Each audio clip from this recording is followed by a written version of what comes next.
हम कुछ ऐसे टॉपिक्स पे बात करेंगे, थोड़ा टाइम ले लेकर के बात करेंगे जो टॉपिक्स कन्फ्यूजन भरे होंगे और जो टॉपिक्स हमें लगता है कि ये बहुत आसान है, यहाँ से हमारे नंबर नहीं कटेंगे, लेकिन अक्सर ऐसा होता है कि यहीं से हमारे नंबर गलत हो जाते हैं क्योंकि हम ऐसे टॉपिक्स में कंफ्यूज हो जाते हैं कि इसका क्या होगा।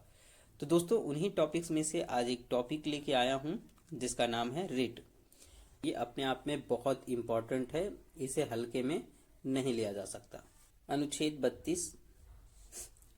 32 के तहत सुप्रीम कोर्ट 5 रिट जारी करता है, जबकि अनुच्छेद 226 के तहत हाई कोर्ट 6 रिट जारी करते हैं।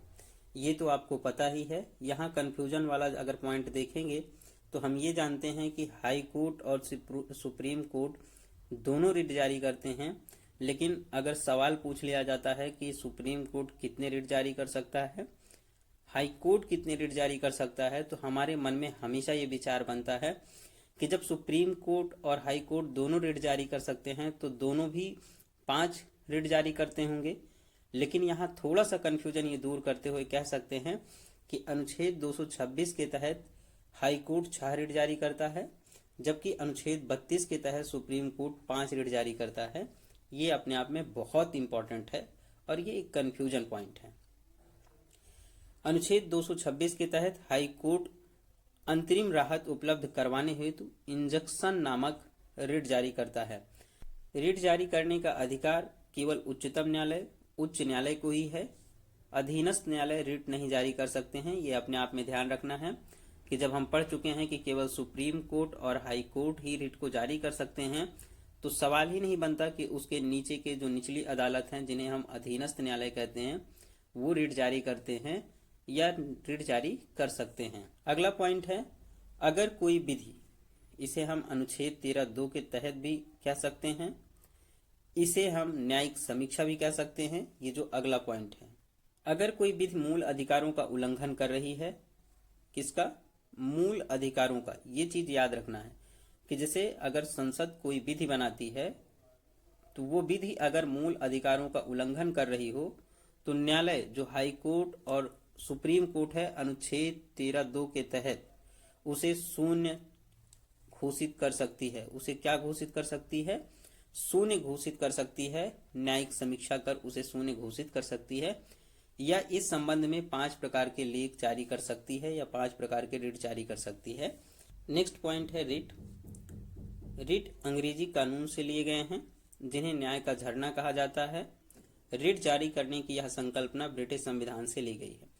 तो ये अपने आप में इम्पोर्टेंट है कि रिट जो वर्ड है वो अंग्रेजी कानून से लिए गए हैं, और अंग्रेजी कानून का मतलब है ब्रिटिश जो कानून है, ब्रिटिश लॉ है, वहां से, जिन्हें न्याय का झरना कहा जाता है।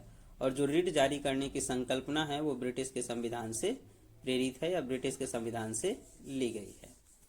दोस्तों, इस 5 प्रकार की रिट को जानने से पहले एक शब्द को हमेशा याद में रखें। इस बात को हमेशा याद में रखें कि जो बंदी प्रत्यक्षीकरण है, परमादेश है, प्रतिषेध है, अधिकार परीक्षा है या उत्प्रेषण है, इनके जो इंग्लिश वर्ड हैं इन्हें कभी नहीं भूलें, इनको हमेशा साथ में लेके चलें, क्योंकि प्रश्न कंफ्यूजन पॉइंट ये सबसे ज़्यादा यहाँ से बनते हैं कि अगर आपको जब ये हिंदी में दे दिए जाते हैं तो आप क्वेश्चन को सही कर देते हैं, लेकिन जैसे ही इनके वर्ड्स इंग्लिश में आपके सामने होते हैं तब आपको समस्या खड़ी कर देते हैं और कंफ्यूजन पॉइंट बना देते हैं, जिससे आपके आते हुए प्रश्न गलत हो जाते हैं।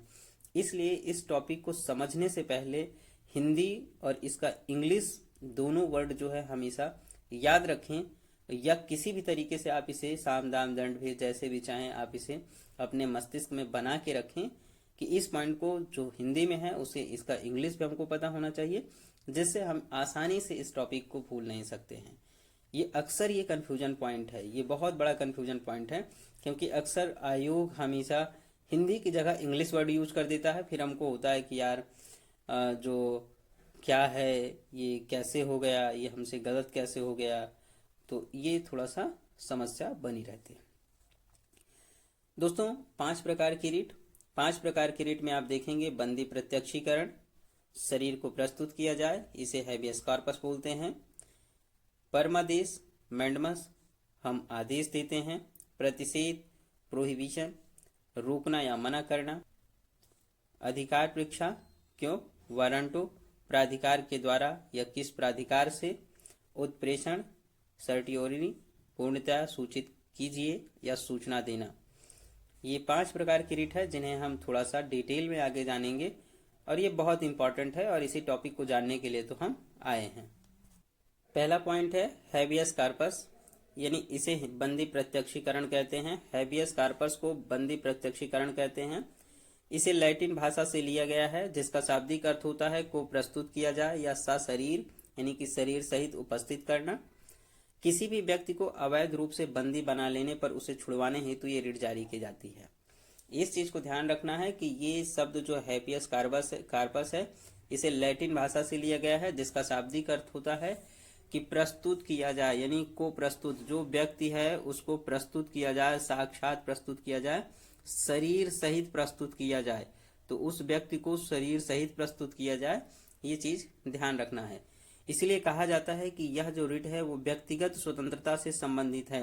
अगर ये पूछ लिया जाए क्वेश्चन की कौन सी रिट व्यक्तिगत स्वतंत्रता से संबंधित है, तो व्यक्तिगत स्वतंत्रता से, इंडिविजुअल लिबर्टी से जो संबंधित है वो है हमारी हैबियस कार्पस यानी कि बंदी प्रत्यक्षीकरण।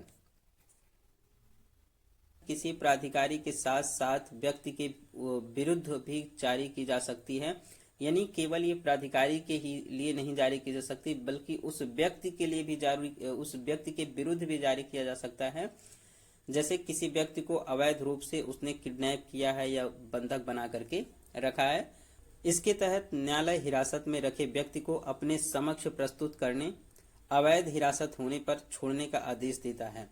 तो इसके तहत क्या करता है न्यायालय कि अगर हिरासत में जो व्यक्ति रखा गया है, ठीक है, वो अवैध रूप से हिरासत है तो उसे छोड़ने का आदेश देता है या अपने समक्ष प्रस्तुत करने का प्राधिकार को ये आदेश देता है।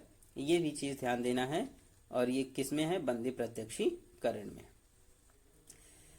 यह रिट किन स्थितियों में जारी नहीं की जा सकती, ये अपने आप में इंपॉर्टेंट है। अब यहाँ ये देखना है कि जारी की जा सकती है, ठीक है, लेकिन यह किन स्थितियों में जारी नहीं की जा सकती है, ये अपने आप में क्वेश्चन बहुत अच्छा बनता है यहाँ।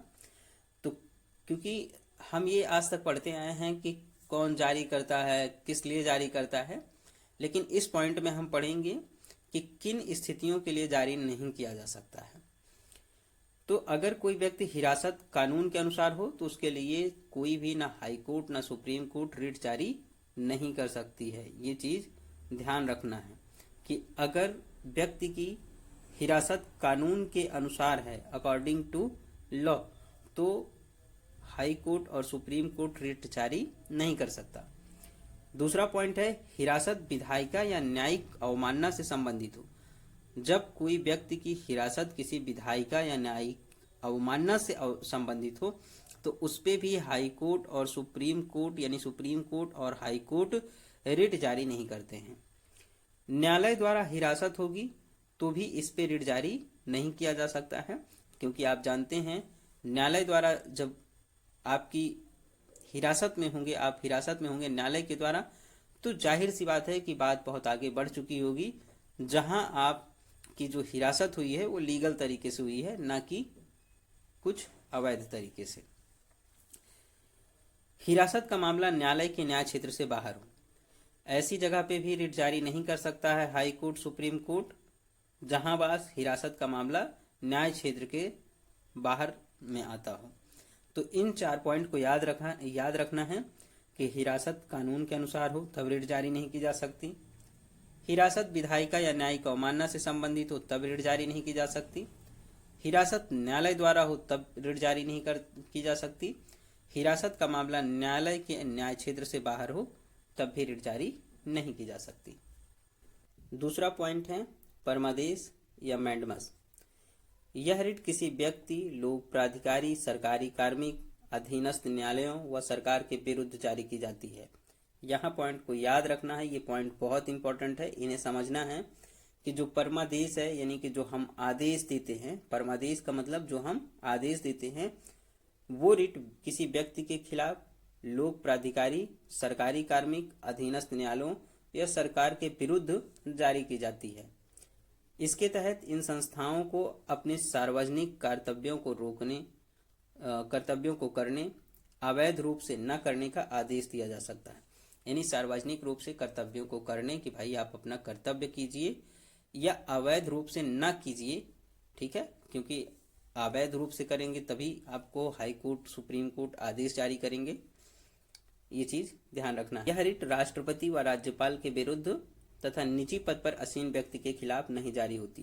तो ये अपने आप में बहुत इंपॉर्टेंट पॉइंट है, इसको याद रखना है कि ये जो रिट है वो राज्यपाल और राष्ट्रपति के विरुद्ध या किसी निजी पद पर आसीन व्यक्ति के खिलाफ नहीं जारी की जा सकती।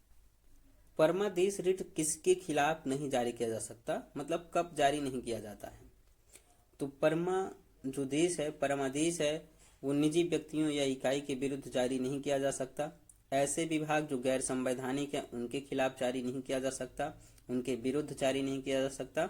जब कोई कर्तव्य विवेकानुसार हो, जरूरी नहीं है कि रिट जारी किया जाए। संविधानात्मक दायित्व को लागू करने के विरुद्ध जारी नहीं किया जा सकता। भारत के राष्ट्रपति व राज्यों के राज्यपालों के विरुद्ध जारी नहीं किया जा सकता। उच्च न्यायालयों के प्रमुख न्यायाधीश जो न्यायिक क्षमता में कार्यरत हैं उनके विरुद्ध भी रिट जारी नहीं किया जा सकता है। तो ये चीज अपने आप में इम्पोर्टेंट है और ये बहुत इम्पोर्टेंट है क्योंकि ये बता रहा है कि किसके विरुद्ध आप रिट जारी नहीं कर सकते हैं। ये चीज अपने आप में इसको इम्पोर्टेंट बनाती है। तो इन्हीं इम्पोर्टेंट पॉइंट से क्वेश्चन बनने की संभावनाएं अधिक होती हैं। तीसरा पॉइंट है प्रतिषेध यानी प्रोहिबिशन, मना करना। यह रिट न्यायिक या अर्ध न्यायिक प्राधिकरणों के विरुद्ध जारी की जाती है। तो ये रिट किनके विरुद्ध जारी की जा सकती है? न्यायिक अर्ध न्यायिक प्राधिकरणों के विरुद्ध जारी की जाती है। यह उच्च न्यायालयों द्वारा अधीनस्थ न्यायालयों को तब जारी की जाती है जब वे अपने अधिकार क्षेत्र से बाहर कार्य या सुनवाई करते हैं। तो ये इम्पोर्टेंट है कि ये जो रिट है वो कब जारी की जा सकती है। तो ये रिट तब जारी की जाती है जब उच्च न्यायालयों द्वारा अधीनस्थ न्यायालयों को तब जारी की जाती है जब वे अपने अधिकार क्षेत्र से बाहर आते हैं और किसी ऐसे टॉपिक पे सुनवाई करते हैं, कैसे ऐसे केस पे सुनवाई करते हैं जिसमें अपने अधिकार क्षेत्र से बाहर निकल जाते हैं। तब हाई कोर्ट या सुप्रीम कोर्ट अपनी निचली अदालतों को क्या करता है? ये रिट जारी करता है। यह रिट तभी जारी होती है जब ऐसी कार्यवाही अधीनस्थ न्यायालय अधिकरण में लंबित हो, अर्थात निर्णय देने से पूर्व ही ये रिट जारी होती है। प्रतिषेध संबंधी रिट सिर्फ न्यायिक एवं अर्ध न्यायिक प्राधिकरणों के विरुद्ध ही जारी किए जा सकते हैं। यह प्रशासनिक प्राधिकरणों, विधायी निकायों एवं निजी व्यक्ति या निकायों के लिए उपलब्ध नहीं है। तो ये इम्पोर्टेंट है क्योंकि यह रिट केवल न्यायिक एवं अर्ध न्यायिक प्राधिकरणों के विरुद्ध ही जारी की जा सकती है, जबकि यह प्रशासनिक प्राधिकरणों, विधायी निकायों एवं निजी व्यक्ति निकायों के लिए यह रिट उपलब्ध नहीं है। चौथा टॉपिक है उत्प्रेषण या सर्टिओरी। उत्प्रेषण से आशय है प्रमाणित होना या सूचना देना। उच्चतम तथा उच्च न्यायालय अपने अधीनस्थ न्यायालयों से किसी भी विषय को अपने पास मंगवा सकता है तथा उस संबंध में सूचना प्राप्त कर सकता है। तो उत्प्रेषण में कहा गया है कि जो उच्चतम न्यायालय है यानी सुप्रीम कोर्ट और उच्च न्यायालय अपने जो अधीनस्थ न्यायालय हैं उनसे किसी भी विषय को अपने पास मंगवा सकता है तथा उस संबंध में उनसे सूचना प्राप्त कर सकता है। ये इस रिट के द्वारा होता है, जैसा कि इस रिट का नाम ही दिख रहा है, प्रमाणित होना या सूचना देना। प्रतिषेध की तरह उत्प्रेषण भी विधिक निकायों एवं निजी व्यक्तियों या इकाइयों के विरुद्ध उपलब्ध नहीं है। तो जैसे प्रतिषेध है विधिक निकायों एवं निजी व्यक्तियों या इकाइयों के विरुद्ध उपलब्ध नहीं है, वैसे ये भी उत्प्रेषण रिट भी प्रतिषेध की तरह न्यायिक या अर्ध न्यायिक अधिकरण को ही जारी की जाती है, प्रशासनिक इकाइयों के खिलाफ नहीं। यह तब जारी की जाती है जब अधीनस्थ न्यायालय ने अपनी वैधानिक सीमा से बाहर जाकर निर्णय लिया है या निर्णय लेने में कानूनी गलती की है। ऐसे में उच्च न्यायालय उस पूरे प्रकरण को अपने पास मंगवा लेता है। ये किसके तहत होता है? ये उत्प्रेषण के तहत होता है। यहाँ थोड़ा सा एक पॉइंट अंतर के रूप में देखना है कि प्रतिषेध और उत्प्रेषण में क्या अंतर होता है, क्योंकि इसको आप देखेंगे तो ये समझ जाएंगे कि उत्प्रेषण और प्रतिषेध दोनों एक ही जैसे लिखते हैं। जो प्रतिषेध है निर्णय देने से पहले सुनवाई के दौरान की जाती है, जारी की जाती है और यह न्यायिक त्रुटि को रोकती है, जबकि उत्प्रेषण न्यायिक निर्णय देने के बाद जारी होती है और यह त्रुटि में सुधार करती है। अधिकार परीक्षा क्यों वारंटो। यह किसी ऐसे व्यक्ति के विरुद्ध जारी की जाती है जिसने किसी लोक पद यानी कि पब्लिक ऑफिस को अवैध या वैध रूप से धारण कर रखा है। यानी कि जो अधिकार परीक्षा है वो किसी ऐसे व्यक्ति के विरुद्ध जारी की जाती है जिसने किसी लोक पद यानी कि जो पब्लिक ऑफिस है उसको अवैध या वैध रूप से धारण कर रखा है। अर्थात सार्वजनिक पदाधिकारी से पूछा जाता है कि उसने वह पद किस अधिकार के आधार पर धारण कर रखा है। इसे मातृत्व कार्यालय या निजी कार्यालय के लिए जारी नहीं किया जा सकता। यह अन्य 4 रिटों से हटकर इसे किसी भी इच्छुक व्यक्ति हेतु जारी किया जा सकता है, न कि पीड़ित व्यक्ति के द्वारा। ये चीज को ध्यान में रखना है। रिट के संबंध में सुप्रीम कोर्ट व हाई कोर्ट में तुलना। जब इसे हम सुप्रीम कोर्ट और हाई कोर्ट की तुलना के रूप में देखते हैं तो पहला पॉइंट आता है कि मूल अधिकारों के क्रियान्वयन के बारे में सर्वोच्च न्यायालय का न्यायिक क्षेत्र मूल तो है पर अनन्य नहीं है, अर्थात हाई कोर्ट के समवर्ती ही है। पहला पॉइंट में कहता है कि जो मूल अधिकारों के क्रियान्वयन के बारे में सर्वोच्च न्यायालय का न्यायिक क्षेत्र मूल तो है पर अनन्य नहीं है, अर्थात हाई कोर्ट के ही जैसा है, हाई कोर्ट के समवर्ती है। सेकेंड पॉइंट है कि मूल अधिकारों के संबंध में रिट जारी करने की शक्ति सुप्रीम कोर्ट व हाई कोर्ट दोनों को है। दोनों व्यक्ति दोनों में से कहीं भी जाने के लिए स्वतंत्र है, लेकिन सुप्रीम कोर्ट ने यह व्यवस्था दे रखी है कि भाई पहले आप हाई कोर्ट में जाओ, अगर वहां नहीं मामला सही बनता तब मेरे पास आओ। तीसरा पॉइंट है अनुच्छेद 32 के तहत सुप्रीम कोर्ट केवल मौलिक अधिकारों की रक्षा के लिए रिट जारी कर सकती है, जबकि हाई कोर्ट 226 के तहत मूल अधिकारों के साथ साथ अनन्य संवैधानिक व सांविधिक अधिकारों की रक्षा के हेतु भी रिट जारी कर सकती है। ये अपने आप में इम्पोर्टेंट है। फोर्थ पॉइंट है अनुच्छेद 32 का विस्तार संपूर्ण भारत में है, जबकि अनुच्छेद 226 का विस्तार केवल अपने राज्य क्षेत्र तक सीमित है। ये चीज इंपॉर्टेंट है और ये कंफ्यूजन पॉइंट है कि अनुच्छेद 32 का जो विस्तार है वो पूरे भारत में है, ना कि किसी स्टेट में है, जब ना कि किसी इंडिविजुअल स्टेट में है, संपूर्ण भारत में है। जबकि अनुच्छेद 226 कहता है कि ये किसी एक स्टेट में, मतलब जो उसका स्टेट है यानी हाई कोर्ट जिस स्टेट का है उसी स्टेट के लिए रिट जारी कर सकता है। ये चीज को ध्यान रखना है, तो उसका राज्य क्षेत्र सीमित है। दोस्तों, आज का ये टॉपिक यहीं पर समाप्त होता है। उम्मीद करते हैं कि ये टॉपिक आपको पसंद आएगा, और अगर ये टॉपिक पसंद आता है तो दोस्तों चैनल को लाइक जरूर कीजिए और कोशिश करिए कि सब्सक्राइब भी कर लीजिए, शेयर भी कर दीजिए। Thank you very much.